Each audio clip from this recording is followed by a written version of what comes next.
and we also seek from the inner means of glorifying the higher.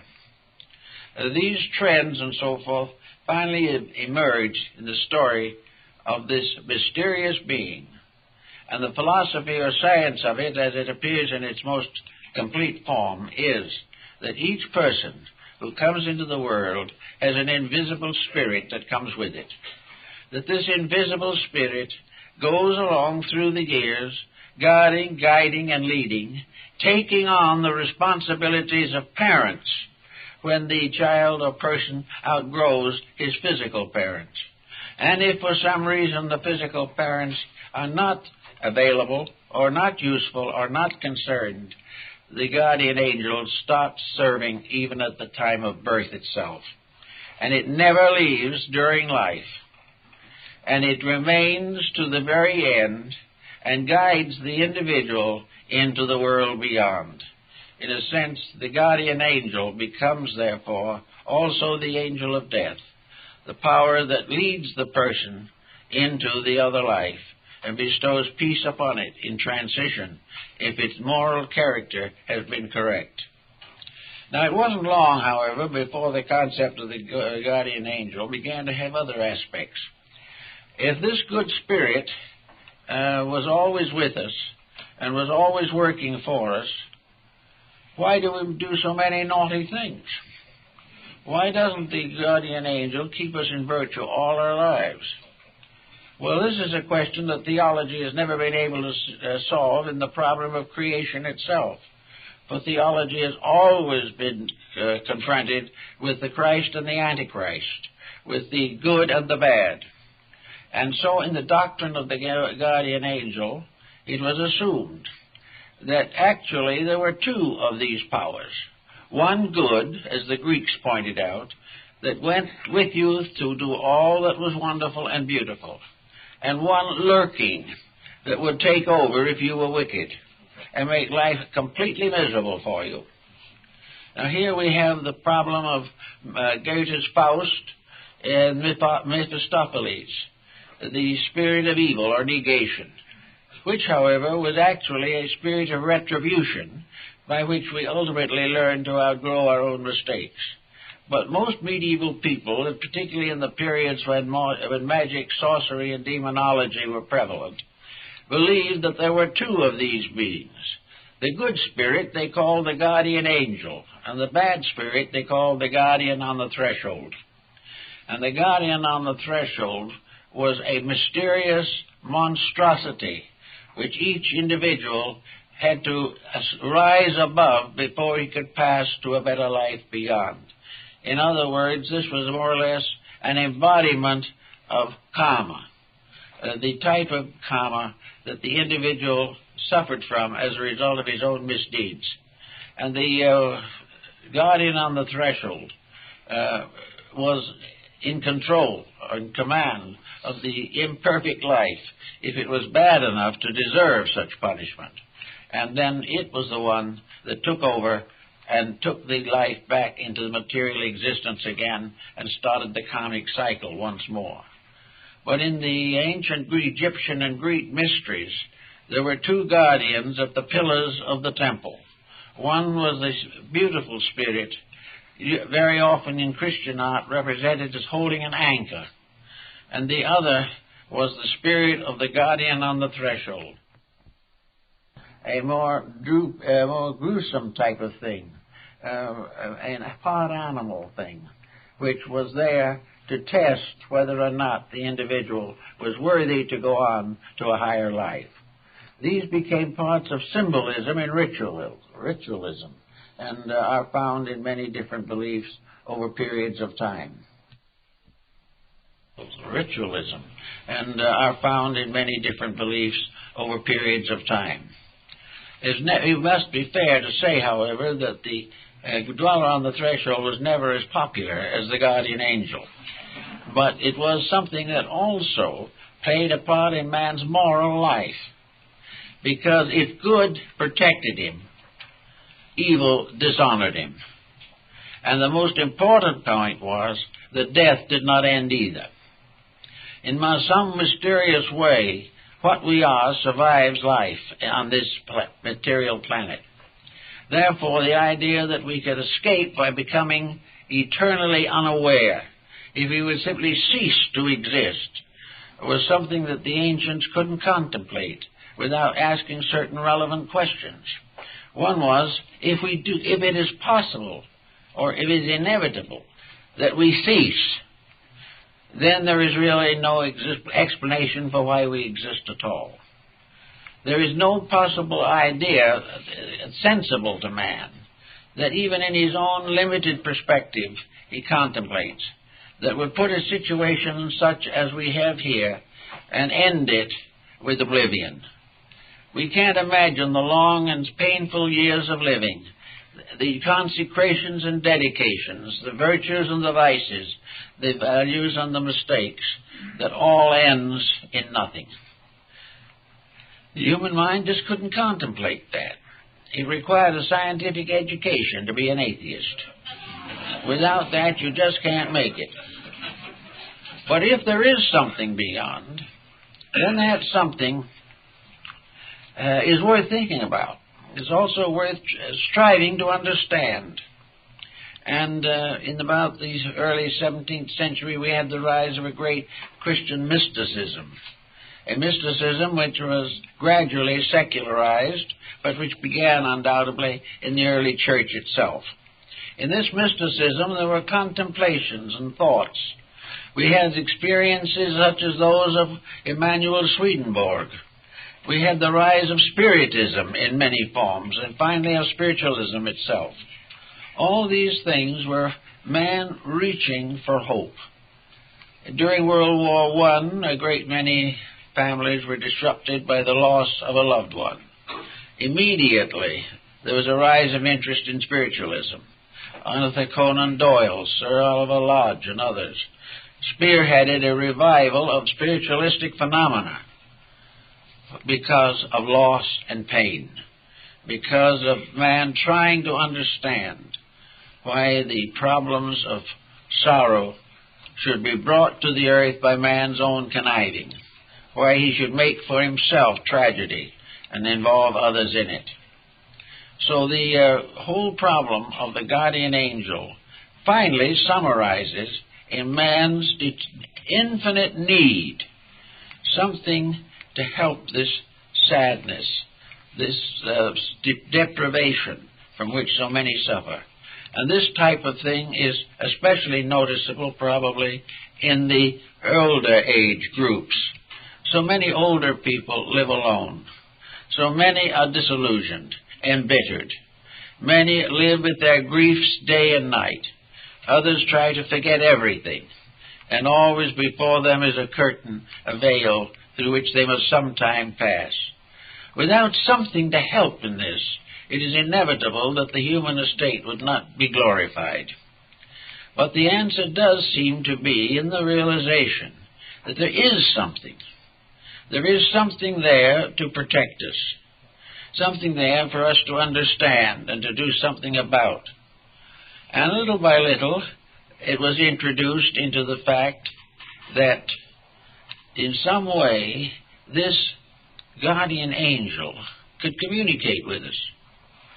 Communicate with us actually, even though we couldn't see it and didn't know very much about it. We felt its guiding influence.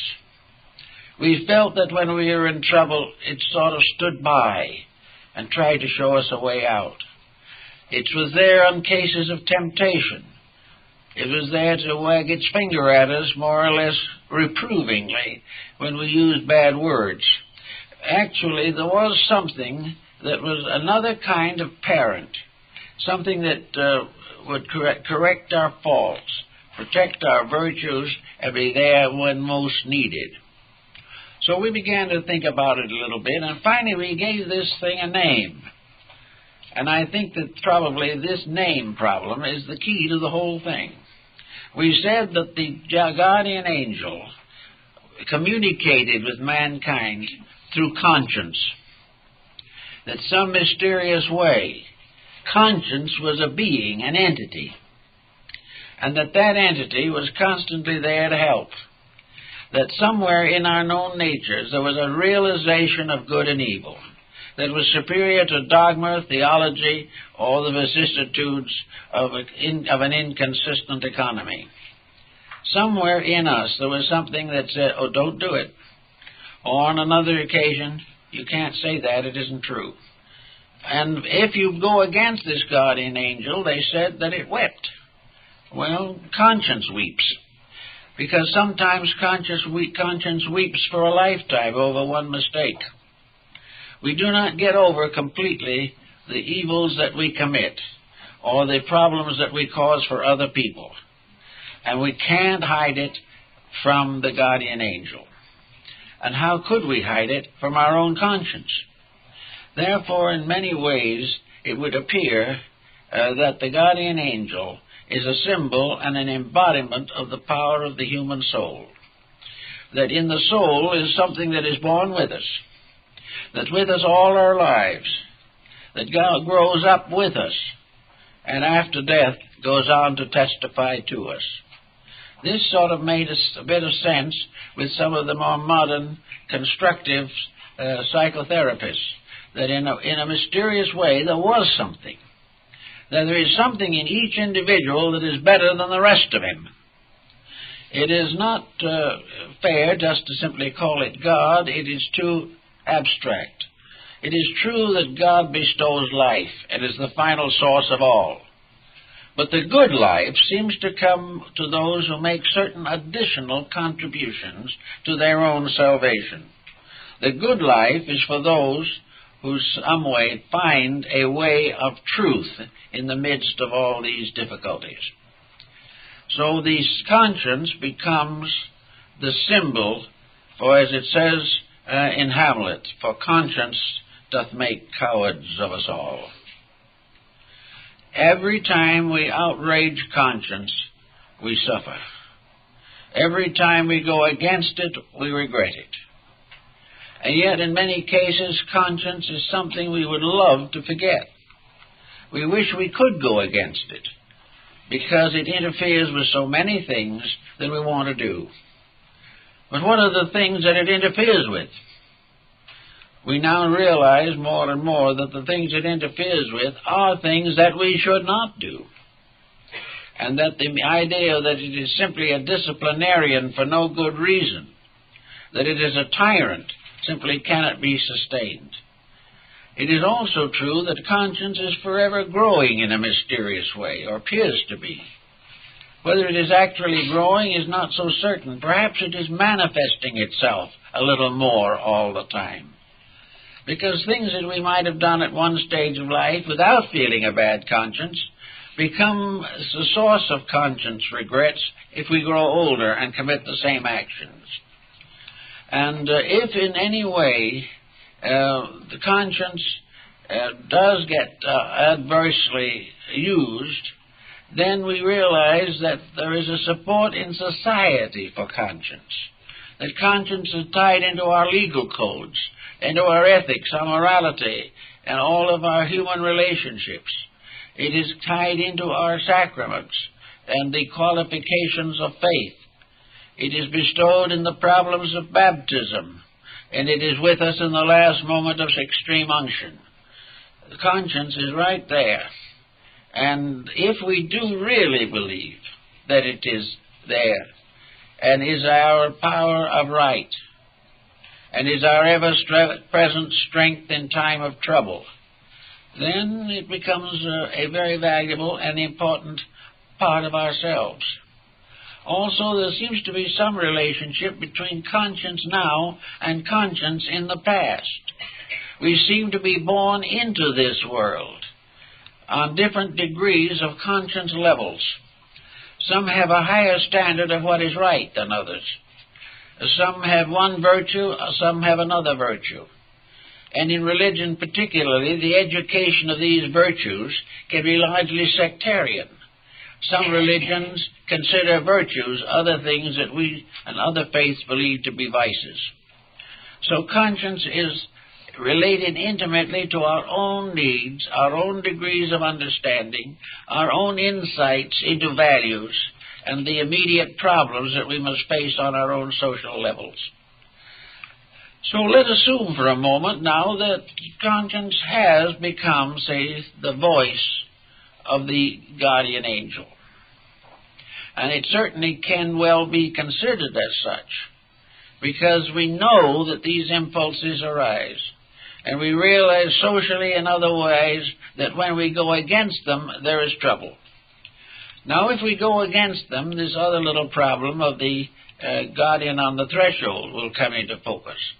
Once we begin to deceive or corrupt our integrities, it becomes easier and easier. And false guidance comes to us. A false guidance which is largely the result of the pressure from the outside, so that we divide between the guardian angel and the guardian on the threshold in this way, that one, the guardian angel, represents the descent of spiritual grace. The other, the guardian on the threshold, is a false concept or false standard of integrity that is built upon the contamination by worldliness. So one is a contamination and the other is a regeneration. The contamination part becomes more and more common. But as we watch around us, we see that it is always a spirit of decline. It is always something that is destroying rather than helping. We realize how war destroys, how crime destroys, how degeneracy destroys. And we know that the appetites to these things do not originate in God, nor do they originate in the good angel or the guardian angel. They are the testimonies of the external sensory perceptions in cases where the individual has never learned to control himself. They represent the pressures of the animal instincts which still lurk within the human constitution. So it all sums up now to one general conclusion, that at least in part, the guardian angel is a symbol of the human soul. The soul itself is that power of good which determines our integrities, which guides us and leads us through the issues of life. The soul is something that we can all depend upon. We can depend upon it for all of the strength that is necessary to face the problems of the day. We are never without proper guidance. We are never without the ability to find the way to do things. Now, the Egyptian has a little classification here that was rather intriguing. That in a sense that the human soul is really sevenfold. And the mortal dweller on the threshold is also sevenfold. In other words, the Egyptians believed that man himself had 7 souls. And that after death, 6 of these souls gradually die. But the 7th soul is eternal and goes on to the next embodiment, is reborn, and continues to be the reborn guardian soul in the new life. And the 7 souls of good represent the 7 cardinal virtues of the church. They represent the 7 integrities that are regarded as the basis of acceptability in the sight of God. Each of these has its own areas, and it becomes obvious that in the course of evolution, some of these virtues either no longer are effective or are transformed in some way. The lower virtues that belong to the physical life, of course, are the ones that die first, because we do not take them so far into the other life. We do not go against them, but we no longer need them. And finally, the radiance of the great soul principle itself absorbs the 7 degrees of its own nature and becomes a shining mystery, a spiritual planetarium in which the 7 stars of the ancients shine in the structure of the human soul. The soul, therefore, has its controls, its divisions, its subdivisions. And in some instances, The ancients believed that there were several guardian angels assigned to each person for various reasons. For example, supposing this person had decided to become a priest, the guardian angel would be therefore able to select a priestly guardian for that life. Another one wished to be an artist, and in addition to the natal daemon, as it was called, there was a special angel appointed to perfect beauty in the life of that person. All beautiful and good things come from beings and not from circumstances or incidents. That which is, as one ancient said, that which is great enough and strong enough to bring a man to his knees in the presence of a great painting is not dead, it is alive. Beauty is a living thing. Beauty is a part of the soul. All parts of the good in man are soul powers, and those that go against these soul powers lose or are deficient and gradually drop back again to a comparatively animal level of existence. The soul, therefore, is the substance of the good, the beautiful, and the aspiring. As we have said on some occasions before, when Stradivarius was asked how he happened to make violins, he replied, God made Antonio to make violins. And in this concept of the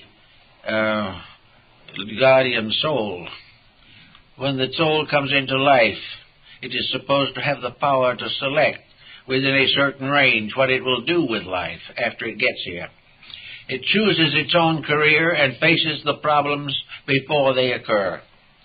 And if he decides, like Stradivarius, to make violins, a great artist, a great musical muse, a great musical sibyl will come with him to guide him through his years.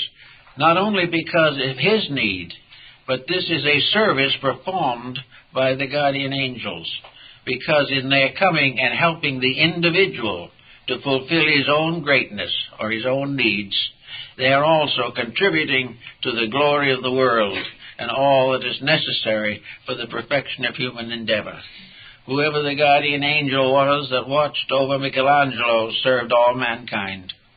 But the ancients believed that definitely this was a spirit, and that this spirit would only come when truth prevailed, that it would only come and give beauty when integrity was there.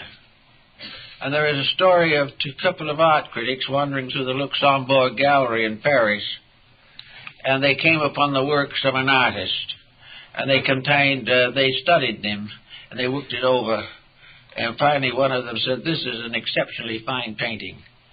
And the other one said, yes, it is his greatest work, because he was in love when he did it.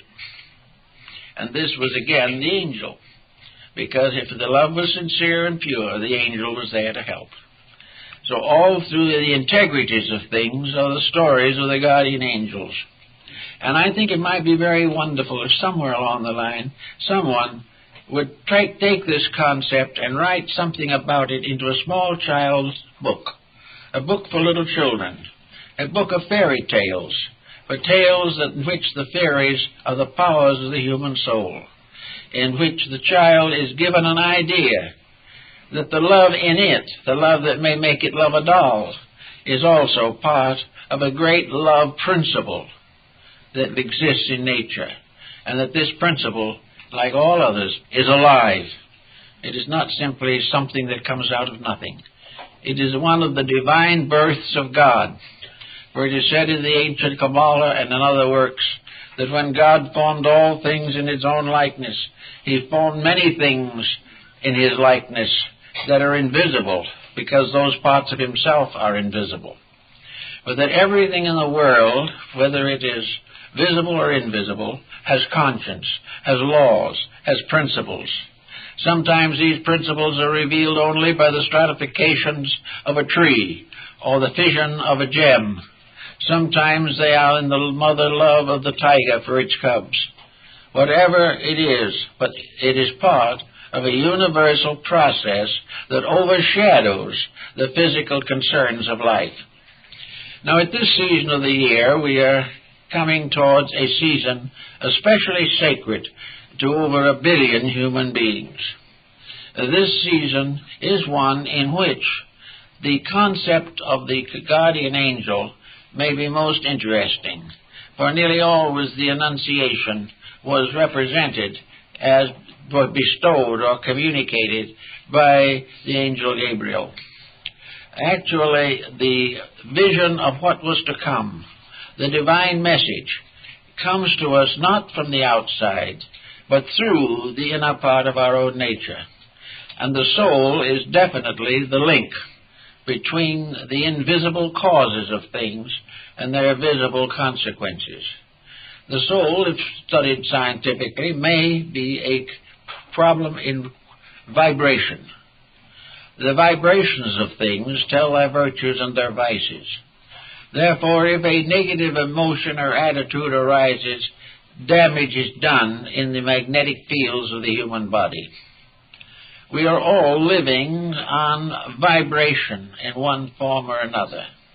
We may call it energy, we may call it vitality. But actually, vibration is the source of our lives.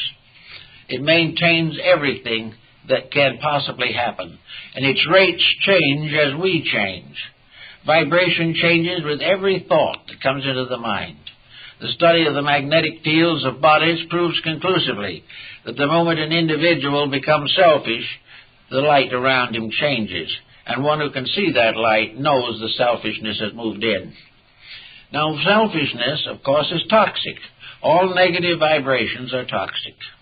Everything that we shouldn't do and we insist on doing is a damage to the whole composite nature with which we were endowed. Everywhere, however, where a noble or beautiful thought is fulfilled, the vibration clears, the lights brighten, the soft glows continue, and in a strange way, every cell in the human being feels better. It is better because the magnetic field is wrapping it in light and not in darkness. So it is the right of every creature and every being to improve for the sake of its own peace of mind, its own health, its own success in life. And the vibrations of the guardian angel can reach out into our physical existence also. The guardian angels makes us better to live with, kinder in our works. They give us more patience, understanding. They have visions of better things than we would normally contemplate. And all through the years of life, if we follow the footsteps of this spirit guide, so to say, we will achieve a great deal more. The guardian angel, of course, is not a deceased relative. It is not a spiritualistic phenomenon. It is not something that simply carries on from the other side, a continuance of this material life. This is another type of spiritism entirely. The guardian angel is part of the causal nature of existence. It is part of the infinite plan in which we live. And so if we can, on these occasions, understand this, it may help us to also appreciate more completely the wonderful season of Christmas in which we are now coming. A Christmas which is being blurred and damaged because we are not listening to the voices of conscience. We are not really trying to do what the guardian angel would have us do. Now, it's a grave question as to whether the guardian angel is much interested in prosperity or is much interested in extravagant gift-taking or making. It would not be this at all. The guardian angel's rejoicing comes with thought, with love, with sincerity, with devotion, with self-sacrifice in causes greater than ourselves. The guardian angel doesn't want us to give something we have. It wants us to give something we are. It wants us to share a life with someone or with something, to reach out and touch that which is in pain or sorrow and do something about it. The guardian angel becomes the spirit of charity, and which is just one of its attributes, one of the virtues which it represents.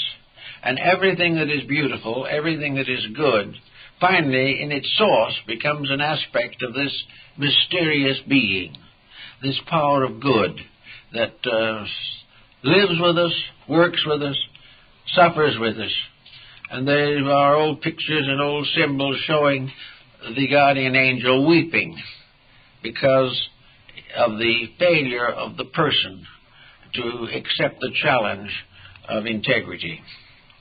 And other countries and other parts of the world have found different ways of representing these powers, but all in all, there are not too much difference in them. They are impelling the person constantly to the accomplishment of something. It is the guardian angel that impels some people to become members of the clergy. It is the guardian angel that makes some people be parents and good members of a family. It is the guardian angel also that wants to see that the little one born into the world is born into a happy and loving family. It wants to have the parents feel its presence from within themselves. The true father and mother will be the one whose impulses and urges are those of the guardian angel, that they have accepted the guidance and guardianship of a life. All these very sensitive, gentle things belong to a way of life that's hard for us to understand. And it's also very difficult for us not to assume that these things are antique or moribund, or that they don't exist anymore, that we're not expected to do these kind of things. They all belong to the past. Well, there are a number of ways in which the past, in a strange way, was more beautiful than the present. Now, we all know that in the great evolutionary course of things, the past was necessary, that we had to leave it behind. But there is no reason why any of us at any time should leave behind anything that is good that was ever in the world. Because all this good is locked within the concept of the guardian angel. It brings with us the wisdom of the past. It gives us the insights and the moralities and the integrities of long ago. It bestows the impulses to dedications, to self-sacrifice. It creates the people like Mohandas Gandhi. It also creates the Abraham Lincolns. These are people living by virtue of the soul within them. Each one has gradually revealed out of its own life the workings of the guardian angel. And all guardian angels, when they work, transform people into guardians also. The guardian angel was the power that manifested itself in Lincoln when he became a guardian of a new way of life in this country. The guardian angel always works through service, through giving, through sharing, through contributing various virtues. In the ancient times, the people like Pythagoras had their spirits. Pythagoras was regarded as an embodiment of Apollo. He also had an attendant muse that was with him. Each of these people, according to legends, were guided by mysterious beings that accompanied them. It was a muse, or it was maybe a guardian angel, that appeared to the Emperor Julian and told him to take the purple. He only reigned for less than 2 years, but the angel told him that was his duty. Others have probably inspired men like Luther to retire into banishment and spend his life translating the Bible. But wherever there is a labor to be done, it is the progress of the soul in man that makes that labor possible. Growth comes from the soul, not from the mind or the body. And the growth that comes from the soul has always been regarded as the blessing of the guardian angel. So each person in his own way may have this wonderful being working for him and with him and by him in all of the works of life. We certainly realize that in a mysterious way, and according to the early church, when the Christian dispensation was fully established, that it gradually usurped the powers of the guardian angel. And one of the early church fathers said that the guardian angel of the whole world is now the Spirit of Jesus Christ. That the guardian angels have all given their authority to him. But on the other hand, the church admits that he works through the guardian angels also. They bow before him, but they still do his work. So there was this belief in the church, and it has continued to the present time, that man is never left without help. That even when things seem to be so bad you do not know what to do next, where tragedy seems to move in on every side, that there is not only help, but insight. Another virtue of the guardian angel is insight. Our tendency is to accept and reject without much consideration or thought. We do as we feel like doing, and we try to accept things as we feel about them and not give much attention. But insight is the power of the individual, which when strengthened by faith in the presence of a guardian spirit, the insight is what the guardian angel tells us about the real reason for the things that happen. The guardian angel then gradually brings through conscience and through inner experience the realization that everything that happens to the individual is important. Everything that happens is a discipline of some kind. It is a kind of an initiation into the great mysteries of existence. Every sorrow is an opportunity to grow bigger. Every loss is a gain of some kind. Everything we have is a challenge for use. Everything we lose is something to give up with graciousness and kindness. Every friend is to be cultivated. Every enemy is to be reconverted into friendship. There is nothing negative to be left unchanged. Nothing that is positive to be overlooked. This becomes perhaps the greatest of all Christian disciplines. It becomes perhaps the fulfillment of the whole story that we recognize in the life of Christ. Christ represents to many people some being from God who came to protect people, to save humanity from the weaknesses of their own natures. And this process of saving is not to be fulfilled or cannot be fulfilled unless the Christ in you performs the labor. And in a sense, the guardian angels are the aspects, ministers of the Christ power in man. And they follow the commandments of the New Testament and of the Last Supper and the Sermon on the Mount. For the guardian angel tells us to keep the rules. The guardian angel says, forgive your enemy. Now, we don't have to forgive the enemy. We have the power of limited determinism, as St. Thomas Aquinas called it. We don't have to forgive the enemy.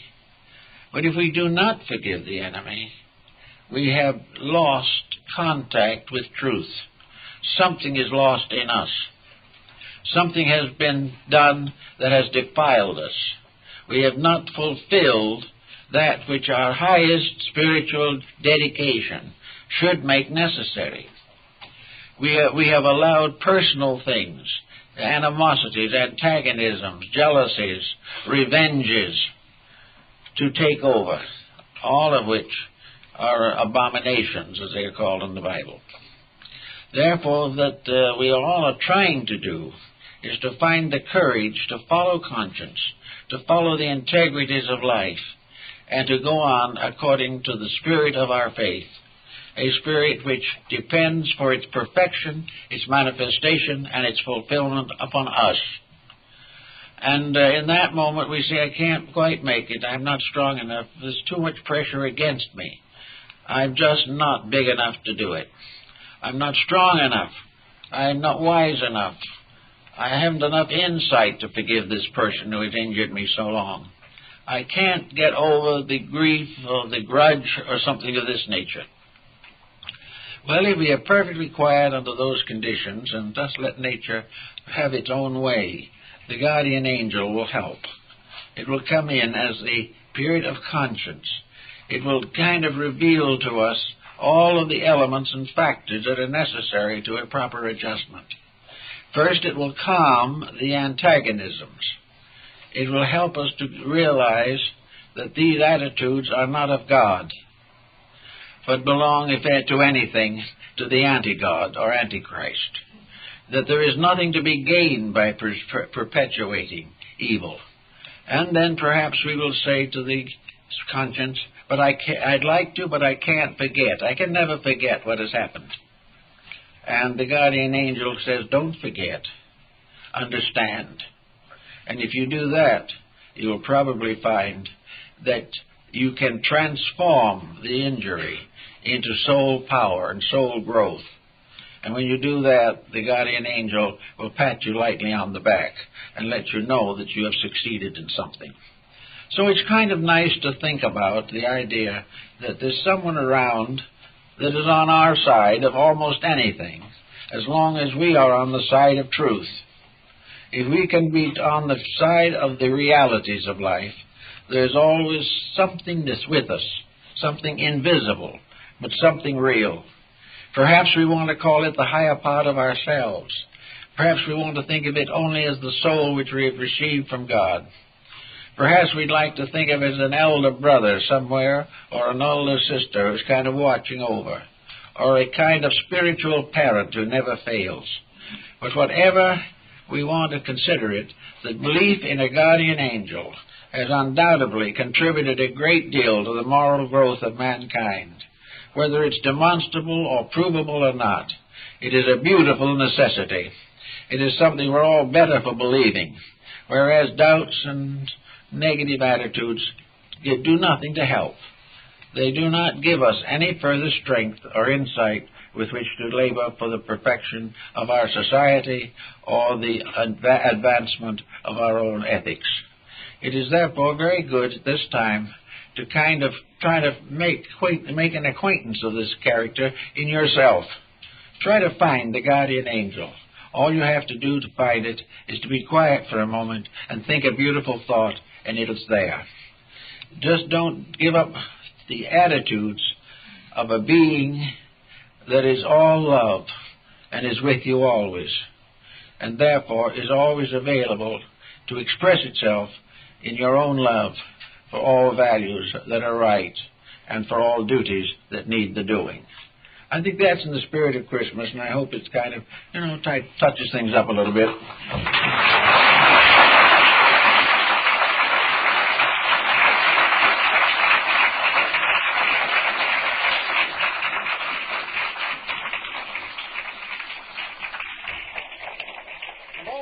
Have some activities here this afternoon at 1:30, so don't forget to be here.